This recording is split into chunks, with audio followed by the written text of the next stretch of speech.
It's a bit like foolish money, the end of the economy, the Tokyo Olympic Games and big tents. This story is part of The Road Ahead, a series that examines the future of travel and how well experienced the world after the pandemic. For decades, hosting the Winter or Summer Games meant the lower right-hand ring of the Olympics. Symbol: green. Cities around the globe battled fiercely and competitively to welcome the world's best athletes and the throngs of spectators who wanted to see them, for the promise of basking in the glow of their triumphs and enjoying the economic bump that went along with it. But the idea that the Olympic Games translates into a hefty infusion of money for community coffers has begun to tarnish, like patina on those much coveted, hard-earned medals. And nowhere is the push and pull between robust economic impact and budgetary horror more on display than at the upcoming Summer Olympics in Tokyo. While organizers of this year's technically last year's Olympics maintain that their finances are and will remain healthy, experts say that's unlikely, arguing that even under the best circumstances, host cities stand to lose money. With a global pandemic and a year-long delay, the bottom line quickly goes from black to red. When you think, then, why countries would bother hosting the Olympic Games? One thing that should be noted is it's kind of like fool's gold, says Robert Bod, an economics professor at Lake Forest College who studies the Olympics. When you consider the Tokyo Games, that risk-reward profile has deteriorated even further. Put down your bottle of hand sanitizer for a moment and zoom back to 2013, when Japan's capital city was selected as the 2020 host, beating Istanbul and Madrid. When the International Olympic Committee awarded the Games to Tokyo, Japan's then Prime Minister, Shinzo Abe, said, "The joy was even greater than when I won my own election." At the time Tokyo won the bid to host what were then the 2020 Games, the estimated price tag was $7.5 billion. In the interim, costs have skyrocketed. By 2019, the budget was $12.6 billion. And this past December, the Tokyo Olympics Organizing Committee said the new tally would be $15.4 billion, up 22% from the previous year's estimate. By December, COVID-19 countermeasures were already $900 million. Blame COVID-19 required delays and all the headaches that go hand in latex glove hand with them. For example, the December issued budget reported $900 million for what the committee calls costs for COVID-19 countermeasures.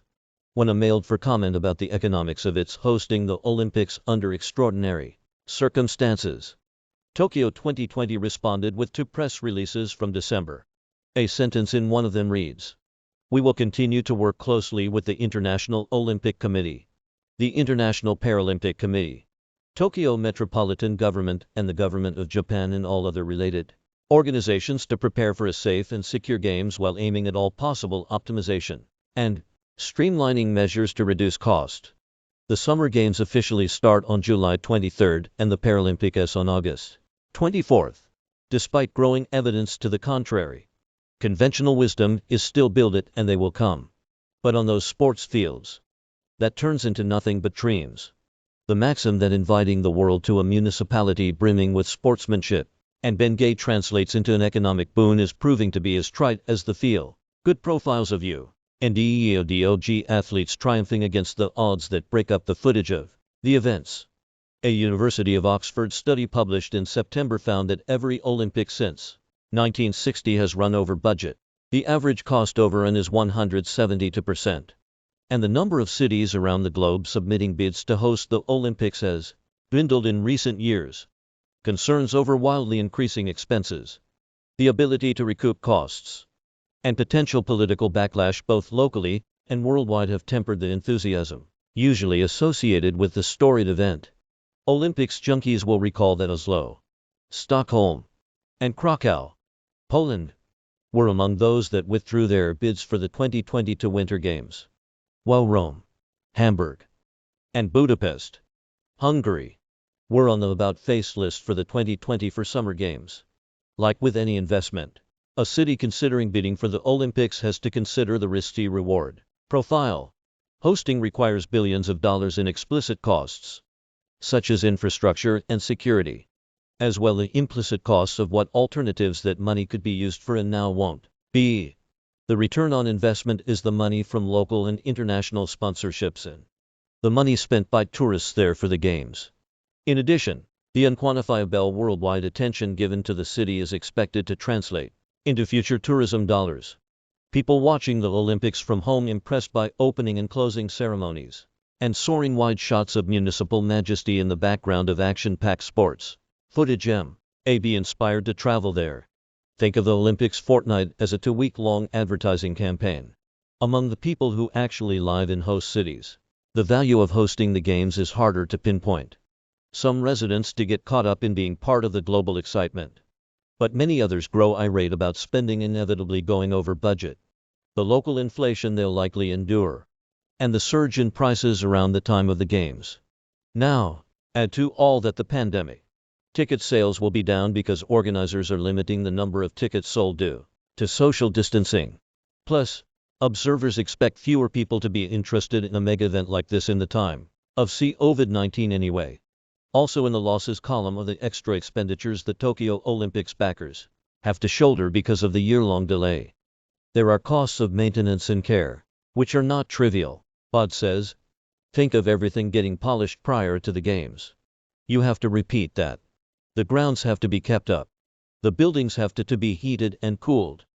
Then, there are the COVID-19 costs themselves, testing athletes and sports personnel, hiring gate attendants to take the ticket holders' temperatures on their way in, building and refilling hand sanitizer stations. The list goes on. Fellow sports bean counter and College of the Holy Cross professor Victor Matheson agrees with the costs avalanche, calling the 2021 Olympic finances a nightmare. Even before COVID-19 hit, this Tokyo Games was an economic disaster, he says. It's COVID-19 protection precautions on a massive scale. The second cost is probably significantly bigger. Basically, you had to keep all your dates open for another year. Plans to tear down sports venues after the games had to be delayed, he points out. Plus the wait caused a ripple effect.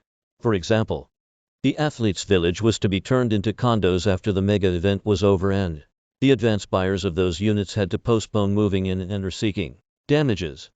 Matheson estimates that Tokyo will take a $5 billion hit, $3 billion to be spent on anti-COVID-19 measures, $1 billion in lost ticket sales, and $1 billion lost for the greater economy by fewer people spending money at local hotels, restaurant meals, transportation, and shopping. Tokyo 2020's December numbers were the fifth version of its budget.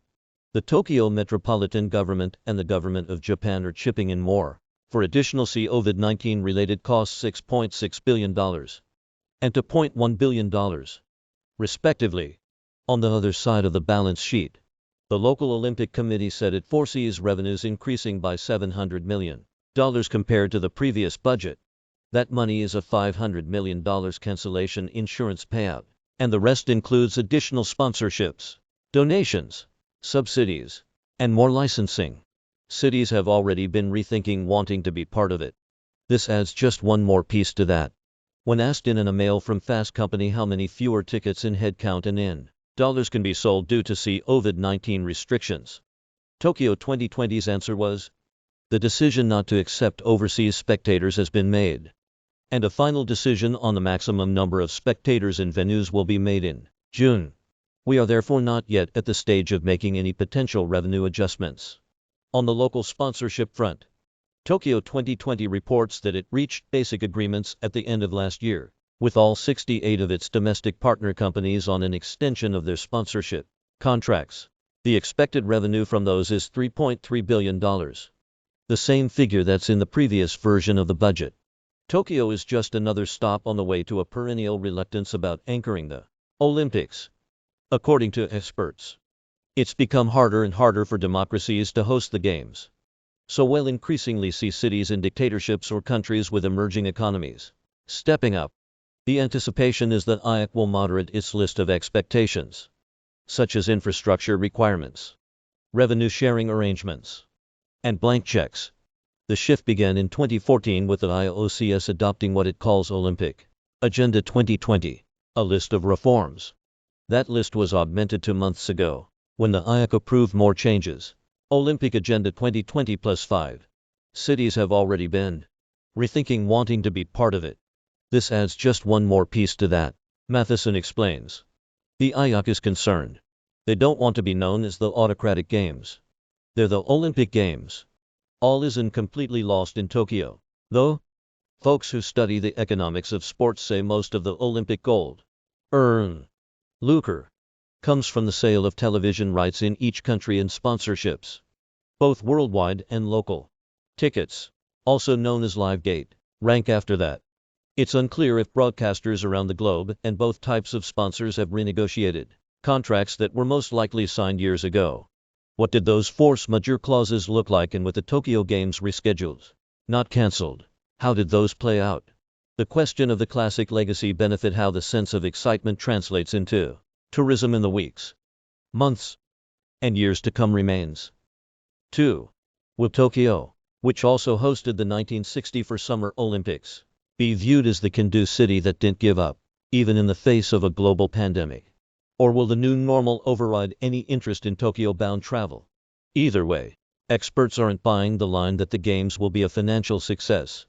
As far back as October 2018, Japanese government auditors forecast that the Olympics will cost $25 billion. Tokyo is screwed, Matheson says. But it was screwed even before COVID-19. I say that specifically. Someone gives that excuse if not for COVID-19. This would be the greatest event ever.